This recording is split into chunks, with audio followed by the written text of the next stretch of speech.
गुरमीत सिंह मीत हैर जी। गुरमीत सिंह जी।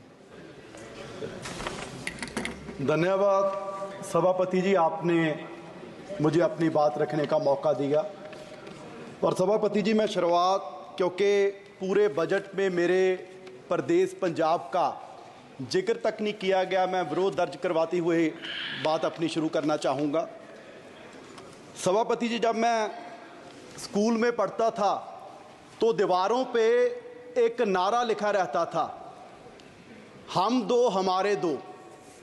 और पूरे देश के लोग जानते हैं कि पिछले 10 साल 2 साहब की सरकार चल रही थी।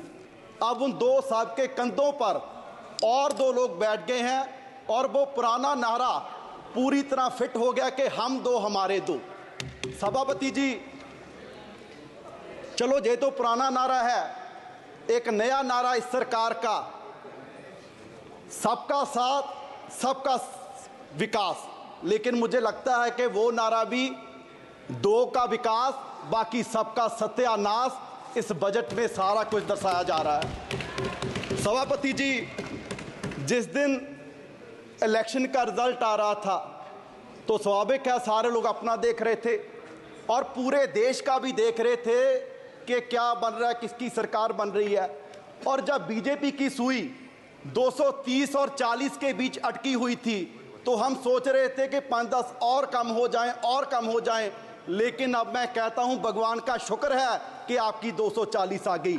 अगर 5-10 और कम हो जाती, पता नहीं बाबूजी नायडू जी के साथ कोई और बाबूजी आ जाते और इस वजह से और शिक्षा का, स्वास्थ्य का, मनरेगा का और किसानों का बजट और कम हो जाता। मैं समझता हूं कि पिछले 77 वर्ष से इतना मजबूरी बस बजट किसी सरकार ने नहीं पेश किया होगा जितना इस बार एनडीए सरकार ने बजट पेश किया है।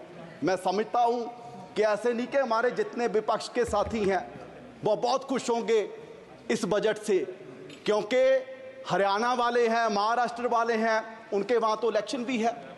लेकिन मैं उनको कहना चाहता हूं कि आप सरकार की मजबूरी समझिए।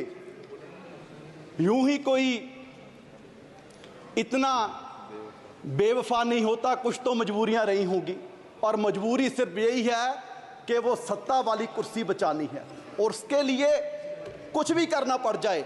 और उसके लिए आपने अपने बजट में जो 4 बातों का जिक्र किया है कि युवा का, किसान का, महिलाओं का, गरीबों का ख्याल इस बजट में रखा गया है। तो सभापति जी, किसानों से वादा किया गया था कि 2 गुना उनकी आमदनी करेंगे, एमएसपी का वादा किया गया। लेकिन बड़े दुख की बात है कि इसमें 27% फर्टिलाइजर पे सब्सिडी कम करके उन किसानों पर नया वोट पाने का काम किया गया और उनकी आमदनी और कम कर दी गई। क्या आपने कहा कि गरीबों की सरकार है और गरीबों को सबसे बड़ा बेनिफिट पूरे देश भर में अगर मिल रहा था तो मनरेगा से मिल रहा था और उसका भी बजट कम कर दिया। और उसमें जो महिलाओं की बात इसमें की गई है, सबसे ज्यादा महिलाएं ग्रामीण क्षेत्र से, अगर कहीं से उनको इनकम है तो मनरेगा से है। सो बड़ी शर्म की बात है, आपने ना गरीबों को छोड़ा ना महिलाओं को छोड़ा। और उसके बाद युवा की बात की गई। सर, आपके ही इकोनॉमिक सर्वे में जिक्र किया गया कि भारत क्योंकि युवा देश है, यंगिस्तान है, तो यहाँ एआई पर हमारे रिसर्च नहीं हो रहा। जितने रिसर्च पेपर्स हैं, अगर हम अमेरिका से कंपैरिजन करें, चाइना से कंपैरिजन करें तो हम बहुत पीछे हैं। तो उस पर फंड देने की जरूरत थी। पर सर, बड़े दुख की बात है कि आपने आईआईटीज का बजट कम कर दिया, आईएमएम्स का बजट कम कर दिया। क्या इस तरीके से हम देश को आगे लेके जाएंगे? हम